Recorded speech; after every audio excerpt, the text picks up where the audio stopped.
All right, I didn't bring my usual script notes on this knife. It's gonna be a quick one. Honestly, I don't really have a lot to say about this. This is the Buck 228 Doctor's knife. Yeah, 228, as you can see by the stamping there. The light is terrible in this room, as always. Take it for what you will. So I paid $28 for this knife in 2023 because I liked the idea of the Doctor's knife. I'd seen the Case Doctor's knives, but at the time they weren't making any. It's one of the knives they bring back for the vault, and I just didn't care to search on eBay for one. So I got the Buck because for whatever reason I was thinking that the Bucks would be 420 Bose steel, and they advertised the handles as bone, but you have to kind of read into the description to find out that it's synthetic bone. This is just plastic. It's not actually bone.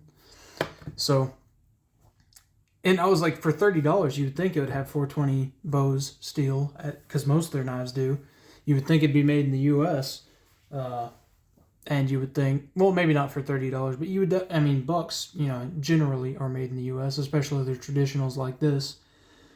And, I was like, for $30, it's a pretty good deal if they can get a piece of bone, jigged up like this all nice. So that was on me for not looking into it. But regardless of the price, honestly, this knife is just terrible.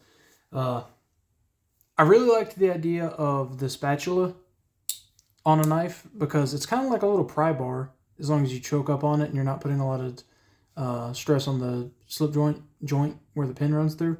If you were to choke up on it like that, you could really pry some decent stuff, poke stuff, scrape stuff.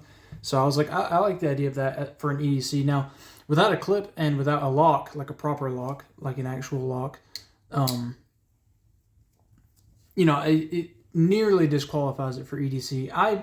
Maybe there's some combination of really good blade steel and really good design that could make me carry a knife without a pocket clip, and maybe even without a lock, but I doubt it. In 2025, I can't see myself carrying something that just flops around in the bottom of my pocket, and I could potentially cut myself with, like I did when I was a kid playing with slip joints like an idiot.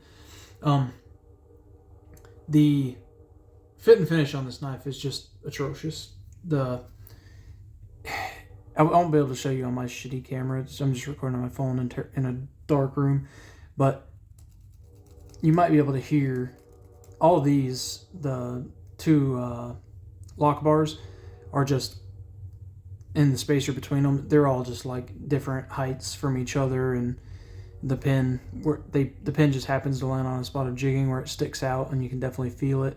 The bottom is finished pretty nice. I'm not gonna lie, all that metal is very well blended together, and they put a nice melt on all these, on the bolsters and everything, but they couldn't even be bothered to use a glue that was strong enough to keep the Buck crest or shield or logo in there.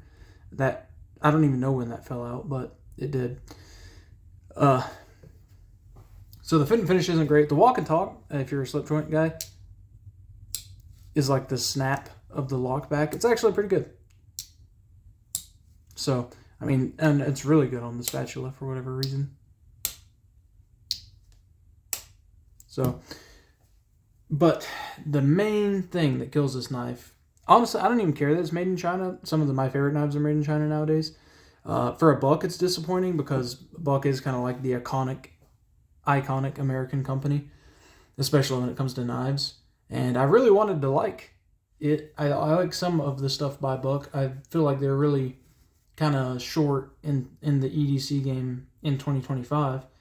But, they have the Buck Forever famous, or the famous Forever warranty. Though if basically they will repair most knives that have most things wrong with them, sometimes even if it's not their fault, which is pretty cool. But I guess you could warranty this if something broke on it. You could probably warranty the crest and they would glue in another one, but it's not worth doing on a knife like this. And I wanted to I think if this was 420 Bose steel, made in the U.S. with actual bone handles, even if you had to pay Great Eastern Cutlery prices for it, it would be worth it. And I think that is the direction that Buck should go.